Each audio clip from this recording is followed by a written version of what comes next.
বন্ধ ছিল, আবার ওনার বাড়িতে এসেছিল। সকাল আর সন্ধ্যা দিনে দুবার ওনার বাড়িতে ফারিস্তা আসতেন, সালাম দিতেন আর ওনার সঙ্গে মুসাফা করতেন। সাহাবাদের রুতবা দরজা আল্লাহ এত আলা করেছেন, জোরে বল। এত সম্মান আল্লাহ সাহাবাদের দিয়েছেন। হুজুরের সাহাবী ছিলেন হযরত সাদ ইবনে আবি ওয়াক্কাস রাদিয়াল্লাহু আনহু আর হযরত খালিদ বিন ওয়ালিদ রাদিয়াল্লাহু আনহু। তারিখের কিতাবাত আল বিদায়া ওয়ান নিহায়া আল্লামা হাফিজ ইবনে কাসির রাহমাতুল্লাহ আলাইহি লিখেছেন। আল্লামা হাফিজ ইবনে কাসির রাহমাতুল্লাহ লিখেছে, সাহাবারা দ্বীনের জন্য যুদ্ধ করতে করতে দরিয়ায় দাজলার কিনারায় চলে, টাইগ্রিস নদী, দরিয়ায় আওয়াজ হচ্ছে ওখানটা না ছাড়ছে বলে হয় গুলো হয় নাকি? হযরতে খালিদ বিন ওয়ালিদ আর সাদ ইবনে আবি ওয়াক্কাস রাদিয়াল্লাহু আনহু এই দুজন সাহাবা নিয়ে গেলেন সাহাবাদের একটা বড় জামাত এই দরিয়ায় দাজলার কিনারায়। নৌকা নাই, বোট নাই, স্টিমার নাই, পার হবার মতন কিচ্ছু নাই। সাহাবাদের জামাতের মধ্যে একটা মনের মধ্যে ইতস্তত ভাব কাজ করছে যে এই পানি পার হব কি করে, কিছুই নাই, যাবো কি করে। দুজন দাঁড়িয়ে কড়া ভাষণ দিলেন, এই হুজুরের সাহাবারা, আমরা দুনিয়ার কোনো স্বার্থে বার হয় না, আমরা আল্লাহর দ্বীনের জন্য বার হয়েছি। ভয় খেও না, যে যার ঘোড়া নিয়ে এই পানির ওপর নেমে পড়ো, বিসমিল্লাহি তাওয়াক্কালতু আলাল্লাহ। সাহাবারা যে তার ঘোড়া নিয়ে নেমে পড়লেন। কিতাব এসেছে একটা ঘোড়ার পাও ওই পানিতে ডুবছে না, ডাঙার মতন একদিক থেকে আর একদিকে সাহাবারা ঘোড়া নিয়েই পার হয়ে যাচ্ছে। আর কি জোরে বলা গেল না? সাহাবারা বলে সেদিন পানিটা আল্লাহ আমাদের জন্য জমিনের মতো শক্ত করে দিয়েছিলেন। খালি একটা সাহাবের ঘোড়ার পিঠ থেকে একটা কাঠের কৌটা ওই পার হতে গিয়ে পানিতে পড়ে গিয়েছিল, ওই পানিতে ভাসছে। হযরত সাদ ইবনে আবি ওয়াক্কাস রাদিয়াল্লাহু আনহু বললেন, তোমাদের কারো কিছু হারাইলে? তো একজন বলে, হুজুর আমার কাঠের কৌটা পড়ে গিয়েছে। ওই পানির পারে গিয়ে দাঁড়িয়ে বললেন যে আল্লাহ পাকের হুকুম, আল্লাহ আপনার হুকুম, সবাই পার হয়ে গেল। আপনার হাবিবের একজন সাহাবীর একটা কাঠের কৌটা পানিতে পড়ে গেছে, আল্লাহ মেহেরবানি করে আপনি ওটা মিলিয়ে দেন। আল্লাহর হুকুম, ওই কৌটায় ঢেউ লেগে কৌটাটাকে আল্লাহ দরিয়ায় দাজলার কিনারায় করে দিয়েছিলেন। জোরে বলো না সুবহানাল্লাহ। এত সাহাবাদের মান সম্মান ইজ্জত আল্লাহ দিয়েছে। আল্লাহ পাক জান্নাতের দরজাকে এতটা বাড়ি। হযরত ওমর ফারুক রাদিয়াল্লাহু আনহু ইসলাম জাহানের দ্বিতীয় খলিফা, ইসলামের দ্বিতীয় খলিফা, জানার খেলাফতে গোটা পৃথিবীর অর্ধেকটা দিনের আলো পৌঁছে গিয়েছিল, গোটা পৃথিবীর অর্ধেকটা শাসন চলছে। কে? হযরত ওমর রাদিয়াল্লাহু আনহু। মানুষ দান করেছেন আতর খুশবু গরিবের মধ্যে বন্টন করবে বলে। এখন তো আমাদের সমাজে গরিবের মান এলে গরিব পাওয়ার আগে বড় লোকরা পেয়ে যায়।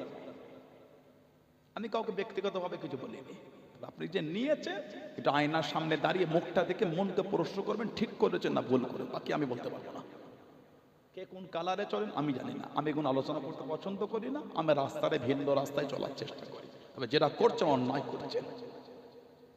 ওমর ফারুক খলিফা, আতর এসেছে গরিবের মধ্যে বন্টন হবে, বড় জায়গায় এসেছে ওটা ছোট ছোট জায়গায় ঢেলে বন্টন হবে।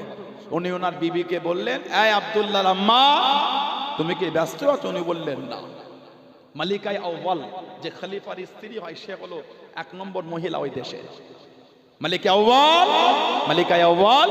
উনি বললেন না। তখন উনি বললেন যে এই গরিবদের মধ্যে বন্টনের জন্য আতর এসেছে, তুমি ছোট ছোট শিশিতে ঢেলে ভাগ করতে পারবে? উনি বললেন হ্যাঁ। আবার কিছুক্ষণ পর বলেন, না থাক, আমি অন্য কাউকে দিয়ে দিই। হুজুর আমাকে দেন, আমি তো ফ্রি আছি। উনি বললেন না। ওমর ফারুক বলছে না, চোখ দিয়ে টপ টপ করে পানি। আমার বড়টা ভয় হয়, এই যে তুমি বড় জায়গা থেকে ছোট জায়গা আতরটা ঢালবে, তোমার গায়ে লাগবে, কাপড়ে লাগবে, হাতে লাগবে। আমার চিন্তা হয় কায়ামতে যদি এই হিসাবটা আল্লাহ আমার থেকে চাই, ওমর গরিবের মাল তোমার স্ত্রী ঢালতে গিয়ে হাতে লেগেছে, গায়ে লেগেছে, আমি ওমরের ভয় হয় ওই জবাবটা আমি আল্লাহর দরবারে দেবো কি করে? সুবহানাল্লাহ বললেন না। কি জীবন দেখেছেন সাহাবাদের, কি জীবন কাটিয়েছে দেখেছে। এমনি তানাদের সম্মান আল্লাহ তো বাড়িয়ে দেন। ভূমিকম্প হলে এই পায়ের গোড়ালি দিয়ে মাটিতে ঠুকতেন ওমর ফারুক। এই জমিন, আমি কি তোমার উপর ইনসাফ করিনি?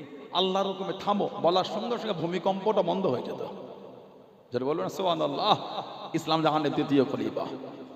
জানার কথাটা হাওয়াও শুনতো, হাওয়া তুফান, আল্লাহ এত ওনাকে দরজা দিয়েছিলেন। কোন একটা নদীর ওপর কাঠের পোল ছিল, সেই পোল পার হতে গিয়ে একটা বকরি পা আটকে পাটা ভেঙে গিয়েছে। ওমর ফারুক বসে বসে কাঁদছেন। সাধারণ লোকেরা বলে, হুজুর আপনি কেন কাঁদছেন? খলিফাতুল মুসলিমিন উনি কাঁদছেন আর বলছে, আমার বড় ভয় হয়, অমুক জায়গার পোল পার হতে গিয়ে একটা বকরির পা আটকে ভেঙে গেছে, চিন্তা হয় ওই হিসাব যদি কায়ামত আল্লাহ আমার থেকে চাই। ওমর, তোমার খেলাফতে কেমন পোল তৈরি করেছে, একটা অবলা জীব পার হতে গিয়ে পা ভেঙে গেল জন্তু, আমার চিন্তা হয় ওই হিসাবটা আল্লাহর কাছে আমি দেবো কিভাবে।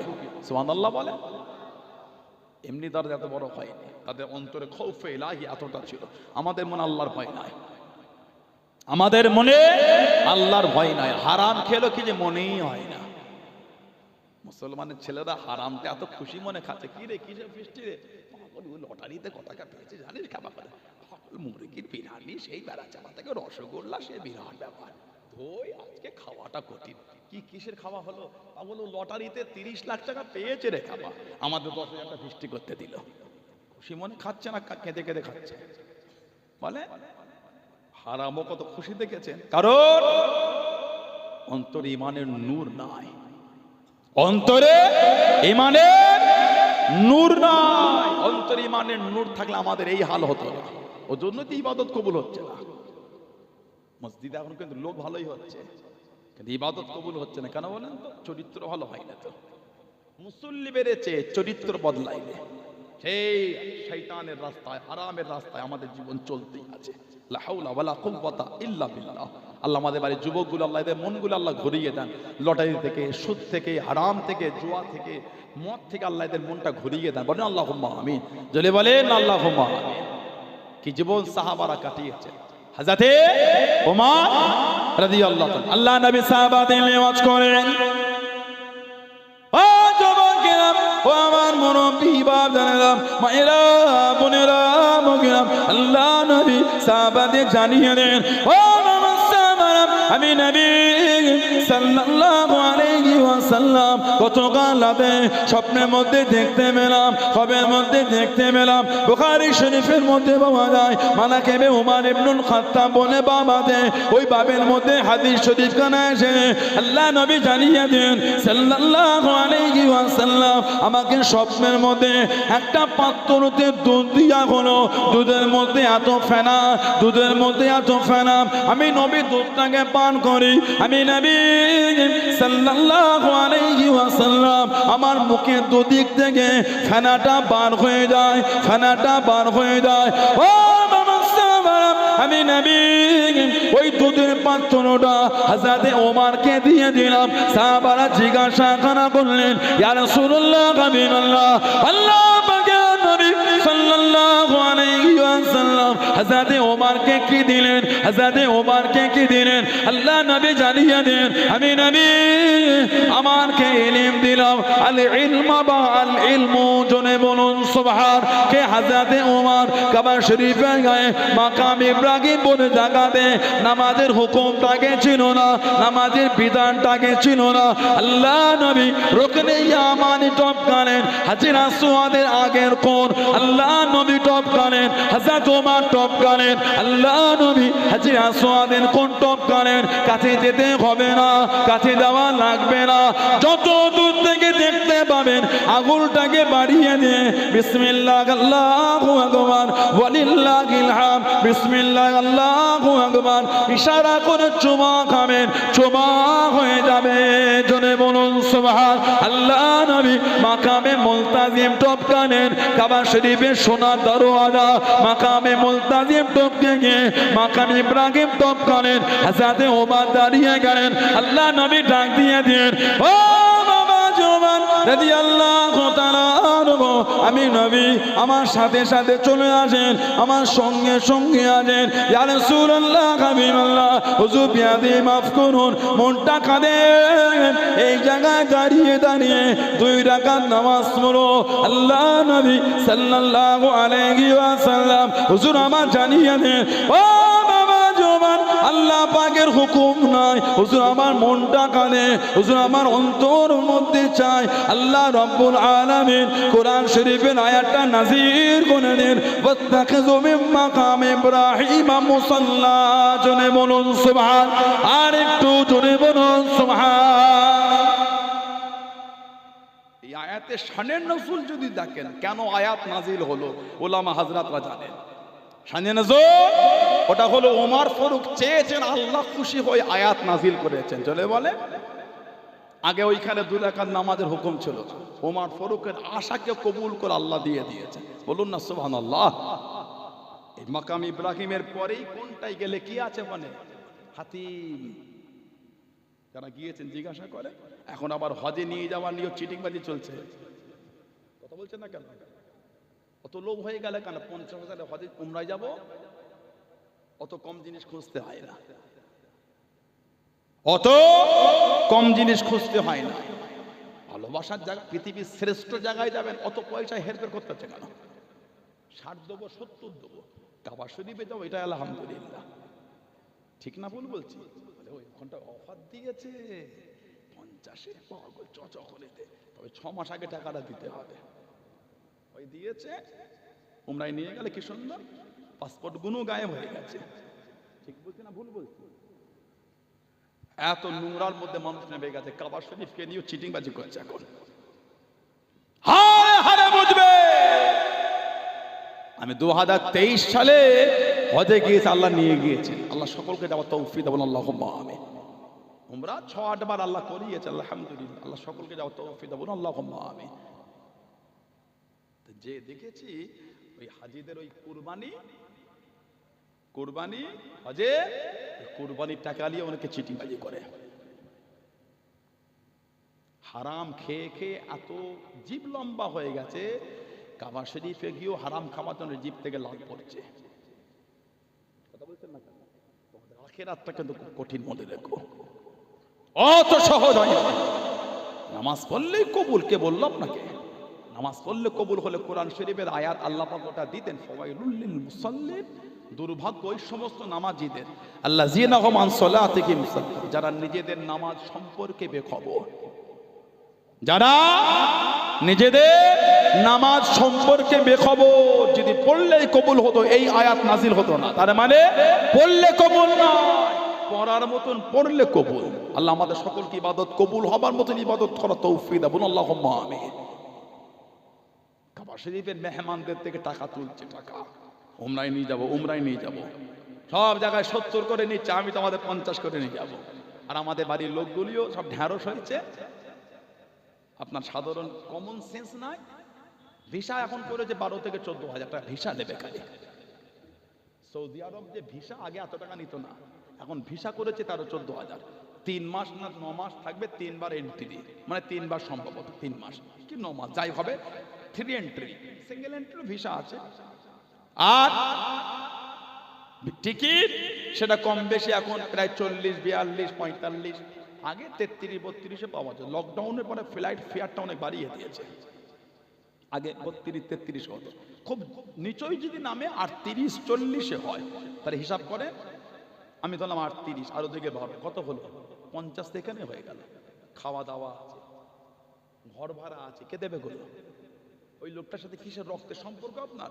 ও আপনাকে 15,000 লস করে উমরায় নিয়ে যাবে। একজন তো নয়, যদি 30 জন কাফেলা হয়, 30, 15,000 ইন্টু 30 দেন তো কত লোক হতে হিসাব করে দেখে না। ওর আব্বার জমিদারি আছে নাকি এইভাবে সবাই জন্য নিয়ে যাবে? কিচ্ছু জমিদারি নেই। মানে ওই 2-3 পার্ট নিয়ে গিয়ে একটা আলোড়ন তৈরি হয়ে গেল, এবার হুড় হুড় করে টাকা জমা দেবে, ওগুলো পকেটে করলে গায়েব হয়ে যাবে।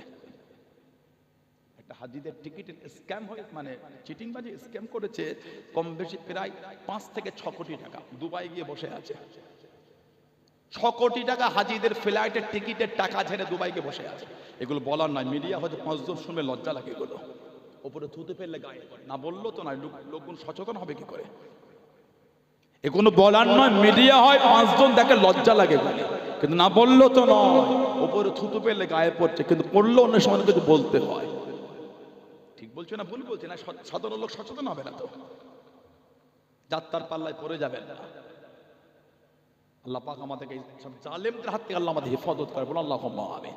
এই কাবা শরীফের গায়ে এই যে হাতিম, ওই হাতিমটাও কাবা শরীফের অংশ। আরবের লোকেরা নিজেদের অর্থের সব থেকে সম্মানীয় টাকাটা এক জায়গায় জড়ো করত কাবা শরীফের নির্মাণের আগে। যখন অনেক হয়ে গেল, সব আরবের বড় বড় শেখরা, ব্যবসায়ীরা বসে আলোচনা করে ওটাকে খুলে টাকাগুলো জড়ো করে ওই কাবা শরীফ নির্মাণ শুরু হলো। বলা হলো কে আগে ইট রাখবে, যে আগামীকাল সকালে আগে ইট রাখবে। আল্লাহ নবী সাল্লাল্লাহু আলাইহি ওয়াসাল্লাম আল্লাহর হুকুম, হুজুর সবার আগে হাজির হয়ে গেলেন। জোরে বলুন, আর কি জোরে বলা গেল না?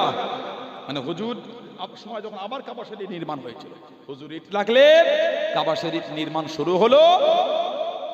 যে টাকা জোগাড় হয়েছিল ওই টাকার ওই পর্যন্ত হয়েছে, হাতিমটা ঘিরার আর তখন টাকা ছিল না, ওই জন্য এটা ওইভাবে ঘিরে রেখে যে পরবর্তী সময় ঢোকানো হবে বলে। আম্মা জান হযরত আয়েশা সিদ্দিকা রাদিয়াল্লাহু তাআলাকে আমার হুজুর বলেছিলেন, আয়েশা আমি খালি তোমার খানদানের ভয় করি, মানে আবার যে নতুন করে কি একটা ফিতনা তৈরি হয়ে যায়, তা না হলে আমি নবী হাতিমটাকে কাবা শরীফের মধ্যেই ঢুকিয়ে নিতাম। ওই হাতিমটাও কাবা শরীফের ভিতরেরই অংশ। জোরে বলুন না সুবহানাল্লাহ। আমাদের সমাজের মেয়েগুলিও গিয়েও হাজিরা আসওয়াদের কাছে ঠেলাঠেলি করে, এগুলো ঠিক না। আল্লাহ যখন সুযোগ দিয়েছে দূর থেকে আঙুল ইশারা করলে চুমা খাওয়া হয়ে যাবে, আপনি কেন এমন করছেন? কথা ঠিক না ভুল বলছি? যখন আল্লাহ সুযোগ দিয়েছে দূর থেকে ইশারা করে বিসমিল্লাহ আল্লাহু আকবার, হয়ে গেল তো। আবার আপনি কাছে যেতে হচ্ছে কেন? আল্লাহ তো সুযোগ দিয়ে দিয়েছে। মুরব্বী পাড়া মানুষ হাঁটতে পারছে ঠিক মতন, ঝোঁক করছে কাবা শরীফে হাজিরা চুমা দেবো না, এগুলো ঠিক না তো। আল্লাহ যখন সুযোগ দিয়েছে তাহলে ঝোঁক করার দরকার নেই। ঠিক না ভুল বলছি? আল্লাহ তো আমাদের সুযোগ দিয়েছে, আলহামদুলিল্লাহ। আবার আরাম করা কি আছে? কারণ মাঝে মাঝে যে ভিডিওগুলো আমাদের সমাজে আসে, আর এখন কাবা শরীফে চাতানোর টিকটক শুরু হয়ে গেছে। কাবা শরীফে চাতানোর টিকটক হচ্ছে, দেখেন আপনারা। আমাদের এই অভ্যাস, আমাদের বাড়ির ছেলেগুলো কিছু হলে ফোন বার করে, সব জায়গায় ফোনে হাত দিতে হয় না। জলসা শুনছে, ওয়াজ না শুনে ফোন, আরে ফোন পরে হবে, আগে ওয়াজটা শোনো না। সব জায়গায় ওরকম করতে হয় না, তাহলে জলসার গুরুত্ব কমে গেল। কাবা শরীফে গিয়ে ফোনলে সেলফি তুলছে, এ করছে। আরে বাবা, কাবা শরীফে প্রথম যে নজরটা পড়লো, যেই দোয়া চাইবে আল্লাহ ভালোবাসে, ওই দোয়াটা কবুল করে নেয়। উনি ওইটা না করে ফোন, ওই ঘরে ঘরে ফোন করছে, ওই রেডি থাকবি, এই ভিডিও কল করছি, করি কাবা এই ঢুকবো আমি, এটা কাবা, এটা কাবা। দোয়া চাওয়া বলে গেছে, কাবা শরীফে ভিডিও দেখাচ্ছে। কি নাদান দেখেছে? আল্লাহ তো ভালোবাসে ফোনে পৌঁছে দিল, উনি দোয়া না আছে, উনি ঘরে ভিডিও করে কাবা শরীফ দেখাচ্ছে। এগুলো হলো আদবের খেলাফ, আর এগুলো হলো কাবা শরীফের গুরুত্ব না জানার কারণ। এগুলো এই কাবা শরীফ নবী ইব্রাহিম আলাইহিস সালামকে আল্লাহ নির্মাণ করে, আল্লাহ ওনাকে খলিল বলেছেন, দোস্ত। জিবরাইল আলাইহিস সালাম চলে এলেন, হুজুরের বাড়ির বাইরে দাঁড়িয়ে গেলেন। ও যুবকেরা, হযরত জিবরাইল আলাইহিস সালাম কিতাবের মধ্যে পাওয়া যায়, সুবহানাল্লাহ, আল্লাহু আকবার, এত মধুর সুরে বলেছে আল্লাহ নবী হযরত ইব্রাহিম আলাইহিস সালাম বাড়ির বাইরে বার হয়ে গেলেন। আল্লাহ তারিফটা কে করলেন? আল্লাহ প্রশংসা কে করলেন? হযরত জিবরাইল আলাইহিস সালাম মানুষের চেহারায় হুজুর আমার জানিয়ে দেন, আল্লাহ নবী ও হযরত নবী ইব্রাহিম আলাইহিস সালাম, আমি আল্লাহর প্রশংসা করেছি, আল্লাহর তারিফ আমি করেছি। একবার কি আমাকে শোনাবে? একবার কি আমাকে বলবে? হযরত জিবরাইল আলাইহিস সালাম মানুষের চেহারায় উনি জানিয়ে দিয়েছেন, আল্লাহ নবী আমি আপনাকে শোনাবো, এর বিনিময়ে আপনি আমাকে কি দেবেন? এর বিনিময়ে আপনি আমাকে কি দেবেন? আল্লাহ নবী হযরত নবী ইব্রাহিম আলাইহিস সালাম জানিয়ে দেন, আল্লাহ পাকের বান্দা আমি আপনার পরিচয় জানি না, আল্লাহ তারিফ, আল্লাহ প্রশংসাটা যদি শোনান, আমি ইব্রাহিম আলাইহিস সালামের অনেক দুম্বা বানা বকরি আছে, ওর অর্ধেকটা আপনাকে দিয়ে দেবো। জোরে বলুন সুবহান, আর একটু জোরে বলুন সুবহান। হযরত জিবরাইল আলাইহিস সালাম আল্লাহ নবী হযরত নবী ইব্রাহিম আলাইহিস সালামের কাছে দিয়ে দাঁড়িয়ে দাঁড়িয়ে আল্লাহু আকবার, সুবহানাল্লাহ, এত মধুর সুরে বলেছে আল্লাহ নবী হযরত নবী ইব্রাহিম আলাইহিস সালাম বেহুশ হয়ে গেলেন, অজ্ঞান হয়ে গেলেন, আল্লাহ পাকের দেওয়ানায় মত্ত হয়ে গেলেন, আল্লাহ পাকের দেওয়ানায় ফানা হয়ে গেলেন। আল্লাহ পাক হুঁশটা ফিরিয়ে দেন, আল্লাহ পাকের বান্দা আমি ইব্রাহিম আমাকে এত মজা লেগে গিয়েছে, এতটা আনন্দ লেগে গিয়েছে, আর একবার কি আমাকে শোনাবেন, আর একবার কি আমাকে বলবেন? হযরত জিবরাইল জানিয়ে দেন, আল্লাহ নবী এর বিনিময়ে আপনি আমাকে আর কি দেবেন? আল্লাহ নবী হযরত নবী ইব্রাহিম আলাইহিস সালাম জানিয়ে দেন, আল্লাহ আমাকে বান্দা আর একবার যদি শোনান আল্লাহর বাবাকে তারিফ, আল্লাহর হামদ শোনার জন্য আমি ইব্রাহিম আরাধ্যের যে পশু আছে, উট বাবারা আছে, ওটাকে ও দিয়ে দেবো। জোরে বলুন সুবহান, আর একটু জোরে বলুন সুবহান। আর একবার যদি শোনান ওই অর্ধেকটাও দিয়ে দেবো আপনাকে। উনি আবার মধুর সুরে বললেন সুবহানাল্লাহ, আল্লাহু আকবার। এত খুশি হয়ে গেছেন উনি, আবার বেহুশে জমিনে পড়ে গেছেন। সুবহানাল্লাহ বলে। মসজিদে আযান হলে আমাদের অন্তরে কিছু আসরই পড়ে না। আশহাদু আন্না মুহাম্মাদুর রাসূলুল্লাহ জবান থেকে উচ্চারণটাও হচ্ছে না সাল্লাল্লাহু আলাইহি ওয়াসাল্লাম। এত আমরা নেমো খারাম হয়ে গেছে। আল্লাহ যা আমাদের দিয়েছেন সব হুজুরের ওসিলায় দিয়েছে। সুবহানাল্লাহ বলেন। যা পেয়েছি আমরা আর যা পাবো সব হুজুরের খাতিরে। সুবহানাল্লাহ বলেন। যা পেয়েছি আর যা পাবো এই জান্নাত পর্যন্ত সব হুজুরের জন্য। আলহামদুলিল্লাহ বলবেন না? হাবিব আমি আল্লাহ আপনাকে এত দিয়ান দেবো, আপনি খুশি হয়ে যাবেন। ওয়ালাল আখিরাতু খায়রুল লাকা মিনাল উলা, প্রথমের থেকে আখিরাতটা আপনার আরো আনন্দময়। হাবিব ওয়ালা সাউফা ইউতিকা রাব্বুকা ফাতারদা, আমি আল্লাহ আপনাকে এত দিয়ান মানে এত খুশি করব কিয়ামতে আপনি খুশি হয়ে যাবেন। জোরে বলেন। আমাদের জান্নাত পর্যন্ত যা পেয়েছি আর যা পাবো সব হুজুরের জন্য। নাজাতটাও হুজুরের জন্য আল্লাহ আমাদের দেবেন। সুবহানাল্লাহ বলবেন না? দুঃখ কষ্ট বেদনা কাকে বলবেন আপনি? কাজ কাম ব্যবসা নিয়ে এমন ব্যস্ত হয়ে গেছি, আজানের শব্দটা কানে এলো, জাবান উচ্চারণ ওয়াজিবটাও আদায় হচ্ছে না। আপনাকে আমাকে আজানের উত্তর দিতেই হবে, আজানের জবাব দিতেই হবে। আল্লাহ রাসূল বলেছে আজান মিটে গেল, এই দোয়া করতে গিয়ে আমার হুজুরের জন্য যে আমার বলি আমার দোয়া চাই। আল্লাহ রাসূল বলছে যেই দোয়া চাইবে আমি রাসূল বলে দিলাম কিয়ামতে তার জন্য আমি রাসূলুল্লাহ শাফাত সুপারিশি আমি করে তাকে সাথে করে আল্লাহ জান্নাতে নিয়ে যাব। বললেন আলহামদুলিল্লাহ। ওগুলো আমাদের সময় নাই, হবে কি করে সময়? ভালোবাসা থাকলে তো সময় হবে, এখানটা প্রেম থাকলে তো টাইম হবে। প্রেমে তৈরি হয় না তো হুজুরে ভালোবাসায় দরুদ শরীফ জবান থেকে উচ্চারণ হবে কি করে? দরুদ শরীফ তো তানারা পড়েছে, দরুদ শরীফ পড়তে পড়তে চোখের পানিতে বুক ভিজে গেছে হুজুরের প্রেম আর হুজুরের মোহাব্বতে। বললেন না সুবহানাল্লাহ? শুধু দরুদ শরীফ পড়েছেন তা নয়, দরুদ শরীফ পড়তে পড়তে হুজুরের জিয়ারাতও হয়ে গিয়েছে।